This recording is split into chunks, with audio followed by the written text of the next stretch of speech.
ಮರುಗವು ಮತಾಪು ಗಗನದಿ ಸಿಡಿಮತ್ತು ಸಿಡಿದಂತೆ ಕಾಳಿಯಮ್ಮ ಬಂದಳು. ತಾಯಿ ಕಣಕಣದಿ ರೋಷ ಉಕ್ಕಿಸಿಕೊಂಡು ಮುಳ್ಳಿನಂತ ರೋಮ ಉಳ್ಳ ಉಗ್ರ ಕಾಳಿ ಬಂದಳು.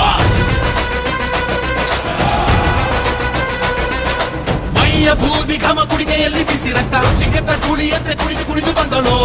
ಹಿರಿಯರ ಎದೆಯಲ್ಲಿ ಇದೋನ ಕಿತ್ತುಕೊಂಡವರ ಕಿತ್ತು ತಿನ್ನ ಬಂದಳು. ಸತ್ಯದ ಹಾದಿಯಲ್ಲಿ ನಡೆಯುತ್ತಿದ್ದವನಿಗೆ ಮಣ್ಣಾಕಿ ಹೋದವರ ಮತಿಸಲು ಬಂದಳು. ಅನ್ನ ಬಗ್ಗೆ ಚಿಂತೆ ಬಿಟ್ಟು ಊರಿಗಾಗಿ ಬೆಳೆದವನ ಸಾವಿಗೆ ನ್ಯಾಯವನ್ನು ಮಾಡಲೆಂದು ಬಂದಳು. ರಾಜಕನು ತಾನಾಗಿ ಬಡವರ ಕದವನ ಬೈರಿ ನದಿಗಳ ಹೊಸ ಕಲ್ಲು ಬಂದಳು. ವಿಜಯ ಪತಾಕೆ ಅಷ್ಟದಿಕ್ಕು ಹಾರುತ್ತೀರೆ ಸಿಕ್ಕ ಕ್ರೂರಿಗಳ ಸಿಳಲಿಕ್ಕೆ ಬಂದಳು.